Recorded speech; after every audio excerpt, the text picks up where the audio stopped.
The mother-in-law said, "The labor pains have started, and it usually takes about 10 hours. So the baby will be born before noon, right? Don't be so weak, you housemaid. Stop being lazy and prepare the meal." Overwhelmed by the mother-in-law's abusive words and the intense pain of labor, I collapsed to my knees. My name is Emily, and I am 32 years old. My husband John is 34 years old. It was a commonplace office romance. Currently, I am on parental leave and working as a full-time housewife. We were blessed with a baby after a year of marriage. Let's build our own home now that we're having a child. My husband and I agreed. And we built our dream home. In our newly built home, filled with the scent of fresh wood, I was overwhelmed with joy and anticipation, thinking, I've started a family. In this house, I will wait for a new life, a new family. However, I had no idea that this home would become the stage for an unbelievable showdown. On the day we moved into our completed home, my in-laws came to help, or so they said. Indeed, they helped, but as soon as my father-in-law stepped out, my mother-in-law demanded, "Give me a duplicate key to your house." Yeah. Even if she is my mother-in-law, why would I need to give her the keys to her house? When I was about to refuse, my husband said, "That's fine. I'm going out to shop for food, so I'll get a duplicate key made." Yeah. Both parent and child, what an absurdity. Is my sense of values wrong? Confused, I looked at my husband, who said, "A lively house is better, right? I want a home where people gather. You're pregnant, and you'd want support, wouldn't you?" I was dumbfounded and speechless at his words. My bad feeling came true. Every morning at 9 o'clock, my mother-in-law would come to our house, bringing her laundry. "Doing laundry for 2 or 4 people is the same," she would say, handing me the basket full of laundry with a broad smile. And while I was doing laundry, she would nag, "Isn't breakfast ready yet?"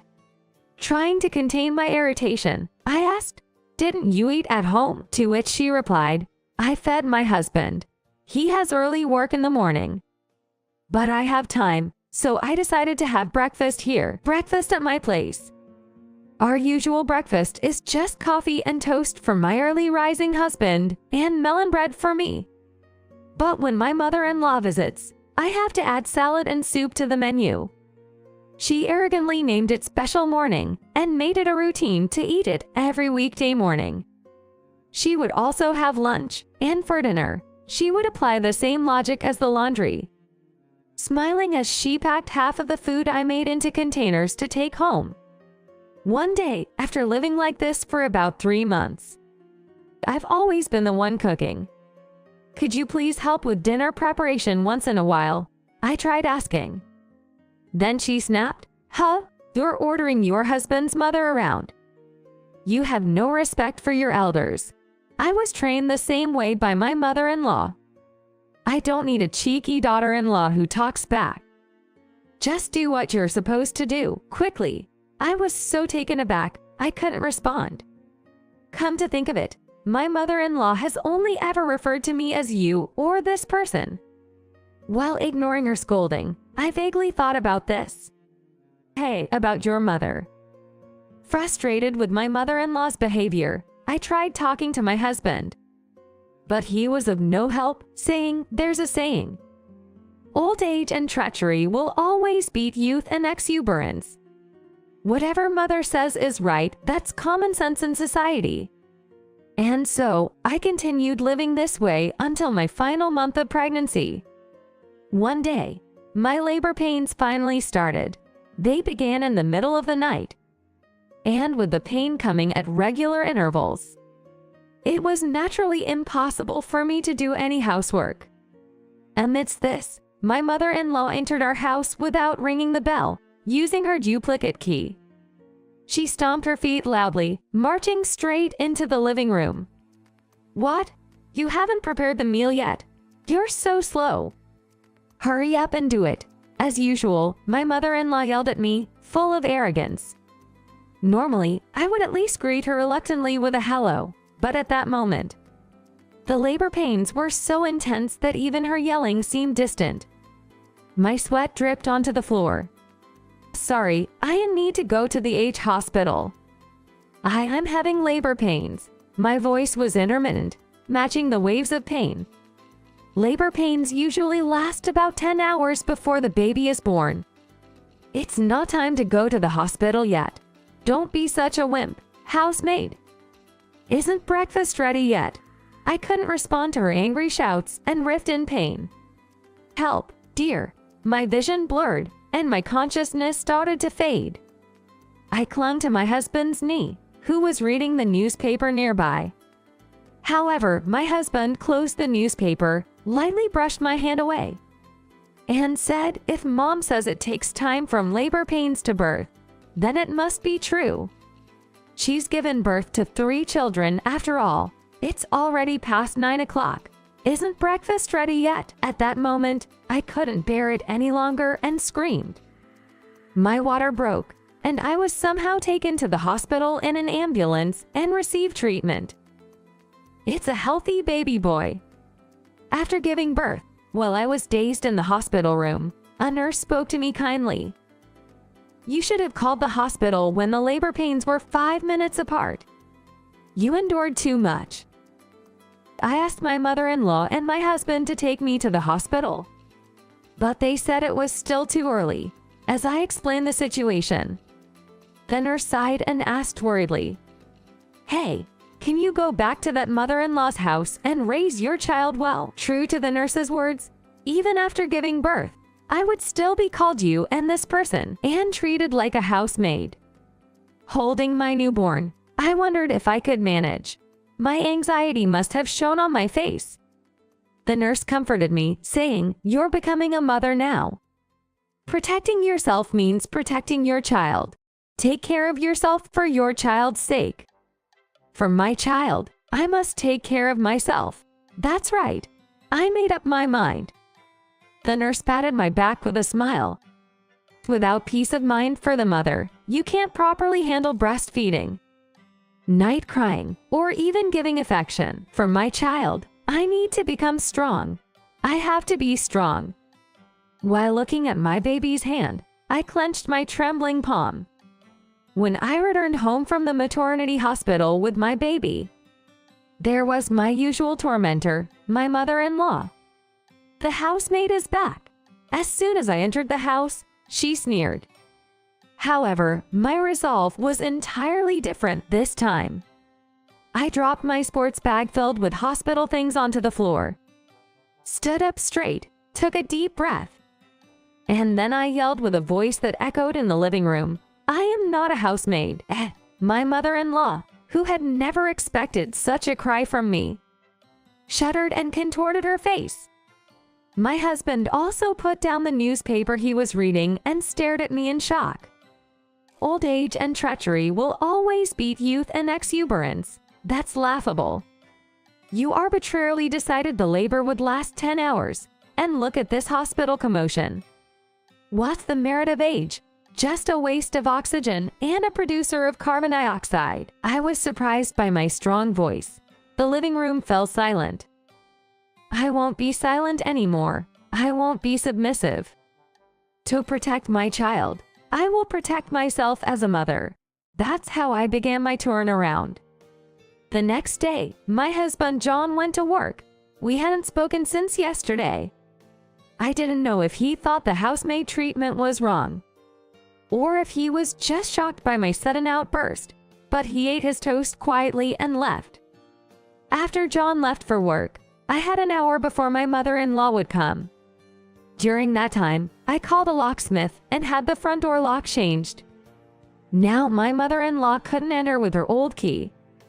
At 9 a.m., as expected, there was the sound of someone trying to open the front door with a lot of noise.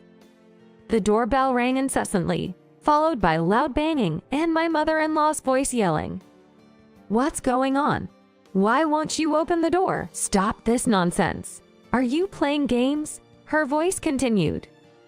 Without hesitation, I dialed 110 on my smartphone. It's an unlawful entry. Soon, a patrol car arrived in response to the silent alarm. My mother-in-law's shouting ceased, and it seemed like she was being questioned. When the police asked me what happened, I feigned ignorance. Before I knew it, they had taken my mother-in-law away. I returned to the living room, had some tea, and then breastfed my baby when he cried. The baby's skin was so soft and cute. I couldn't bear the thought of this little life being tainted by my mother-in-law. I had every right to get angry. Then, past 8 p.m., again, there was the sound of someone trying to open the front door. The doorbell rang incessantly. The ringing was followed by a call from my husband John on my smartphone. "What's going on? I couldn't stand your mother anymore." So I changed the locks and banned her from entering. I replied calmly. "Huh? Didn't I say I wanted a home where people gather?" He blustered.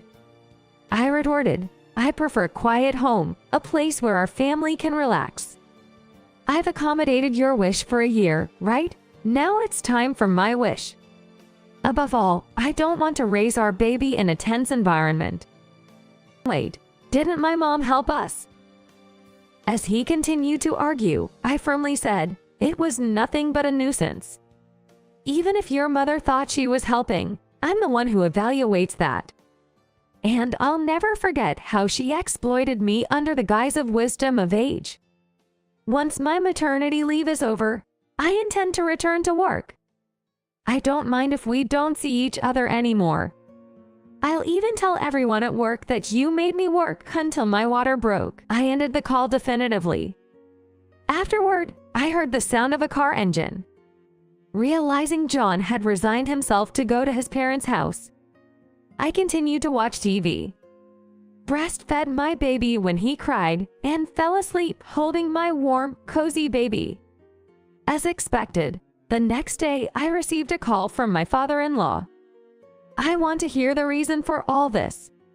Knowing your gentle nature, if you're this angry, it must mean my wife and son did something terrible, but I've only heard their side of the story." My father-in-law sounded flustered on the phone. I said, "I never want your wife, especially, to enter this house again, so I will visit you this weekend.